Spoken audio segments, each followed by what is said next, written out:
मैंने अपनी 12th class 92% के साथ कंप्लीट की इन 2024, जिसमें मेरे मेन सब्जेक्ट्स यानी कि core subject physics, chemistry, bio, मैं साइंस साइड से था। बट उसके बाद भी मैंने नीट को कभी सोचा ही नहीं कि मैं ये नीट करना चाहिए, मुझे नीट की प्रिपरेशन करनी चाहिए। मैंने कभी इसके बारे में नहीं सोचा। मुझे बहुत लोगों ने कहा, इवन मैंने जब कॉलेज एडमिशन के लिए मैं जब गया तो मेरे जो प्रोफेसर्स थे उन्होंने भी मुझे सजेस्ट किया कि एक बार और सोच लो, you should go for a NEET. तुम्हारे 92% आए हैं यूपी बोर्ड में, why are you not trying to prepare for a NEET exam. But मेरी अंदर की कुछ गट फीलिंग थी कि yes, NEET is not for me. NEET exam of course difficult तो होता ही है, लेकिन पर्सनली मुझे कोई इंटरेस्ट था ही नहीं कभी डॉक्टर बनने में या नीट की पढ़ाई में। दूसरा रीज़न ये भी है कि मुझे इंडिया में गवर्नमेंट एग्जाम से नफरत सी है। ना मुझे नीट पसंद है, ना मुझे जेई पसंद है, एंड ना ही मुझे एसएससी पसंद है। मैंने एसएससी की प्रिपरेशन स्टार्ट की थी और 1 महीने में उसमें कंटिन्यू रहा था। मतलब 1 महीने बाद मेरी हालत ख़राब हो गई थी। मैंने कहा मैं नहीं कर रहा। एसएससी के एग्ज़ाम में ज़्यादा important maths,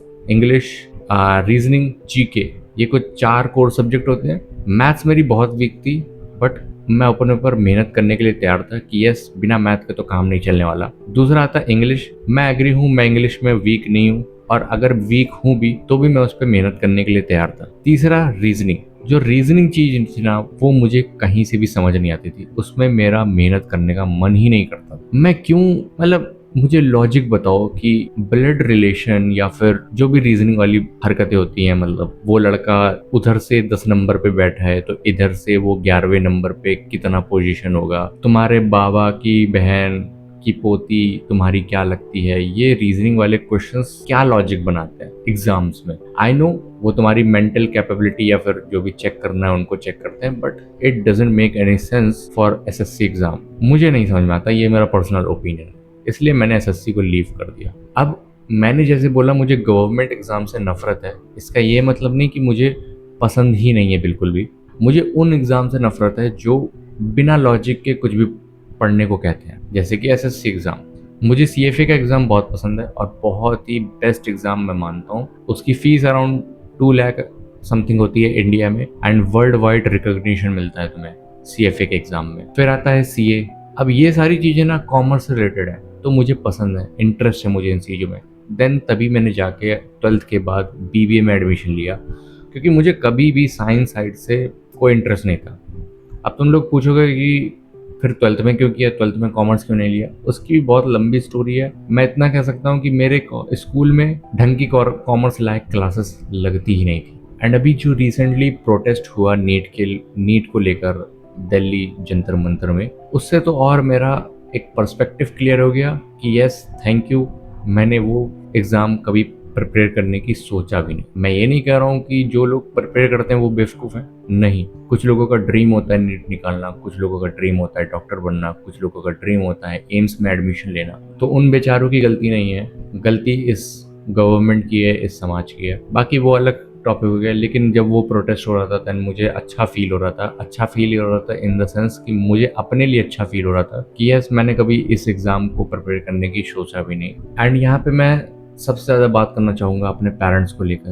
I am very grateful and blessed कि मेरे पेरेंट्स ने कभी मुझे फोर्स नहीं किया कि बेटा तुम ये एग्ज़ाम दो, वो एग्ज़ाम दो, ऐसा कुछ भी नहीं कहा। एंड इस वीडियो का मेन कंक्लूजन मैं ये कहना चाहूँगा कि अगर तुम नीट एस्पिरेंट हो, जेई एस्पिरेंट हो या एसएससी एस्पिरेंट हो, जो भी तुम एस्पिरेंट हो, अगर वो एग्ज़ाम तुम्हारा क्रैक नहीं होता है, नहीं निकलता है, तो इसका ये मतलब नहीं है कि तुम्हारी लाइफ खत्म हो गई या तुम्हारी लाइफ में अब कुछ बचा नहीं है। तुम बहुत कुछ कर सकते हो। फॉर एग्जाम्पल एनआईएसएम का एक एग्ज़ाम होता है, national institute of security market, जो कि थोड़ा बहुत फाइनेंस एंड कॉमर्स रिलेटेड है। तुम वो दे सकते हो। 1700 रुपये की फ़ीस होती है।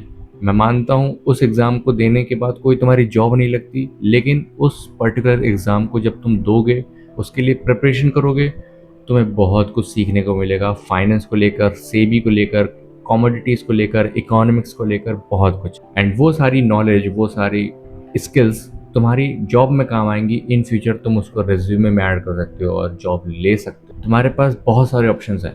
तुम रिसर्च एनालिस्ट बन सकते हो, तुम डेरिवेटिव्स का एग्ज़ाम क्लियर कर सकते हो।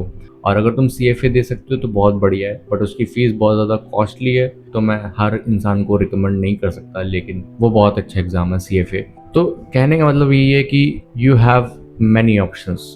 नीट नहीं निकला कोई बात नहीं, इंपॉर्टेंट बात यह है कि अगर तुम ये सोच रहे हो कि तुम्हारी गट फीलिंग बोल रही है कि यार नहीं निकलेगा, लेकिन फिर भी तुम उस एग्जाम में लगे पड़े हो कि कहीं मेरे पेरेंट्स मुझसे गुस्सा ना हो जाए, मेरी समाज में क्या इज्जत बनेगी, तो मेरे भाई अगर तुम नीट भी निकाल लोगे ना तो भी समाज में कोई खास इज्जत नहीं बनेगी। क्योंकि आज के टाइम पे एक दिन लोग याद रखते हैं, 2 दिन याद रखते हैं, एट दी एंड 1 महीने बाद सब भूल जाते हैं कि उस बंदे ने नीट निकाला था, क्योंकि आज सब अपनी अपनी लाइफ में बिजी हैं। तो अगर तुम दूसरों के पर्सपेक्टिव को लेकर सोचते हो कि यार वो मेरे बारे में क्या सोचेगा, तब तो बिल्कुल ये वीडियो तुम्हारे लिए नहीं है। लेकिन कभी भी अपना टाइम वेस्ट मत करना। टाइम वेस्ट कहने का मतलब ये है कि अगर मैं स्कूल के बाद कंफ्यूजन में रहता कि यार मुझे नीट करना चाहिए कि नहीं, यार मेरा मन तो कह रहा है कि नहीं निकलेगा लेकिन चलो कर के ट्राई कर लेते हैं, तो 1 साल मेरा बर्बाद जाएगा उसमें। अब 1 साल जो मेरा बर्बाद गया वो टाइम वैल्यू ऑफ मनी है मेरे लिए, उसको मैं कैसे बर्बाद कर सकता हूँ? 1 साल 365 दिन में कैसे बर्बाद कर सकता हूँ? उसका तुम अच्छी तरह से यूज कर सकते हो, तुम स्किल सीख सकते हो, तुम कंटेंट क्रिएशन कर सकते हो, तुम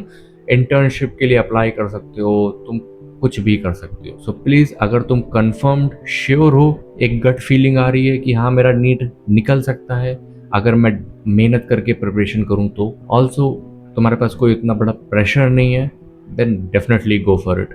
and this is not only about NEET, everything जो भी गवर्नमेंट एग्जाम से रिलेटेड है, but don't waste your time on something that is not going to reward you. बाकी इस वीडियो का यही एक मोटिव था कि तुम लोगों को अपनी एक स्टोरी बताना कि मैंने कभी नीट की प्रिपरेशन करने का सोचा तक नहीं, ऑल्सो बताना कि यार डोंट वेस्ट योर टाइम। बाकी see you in the next video.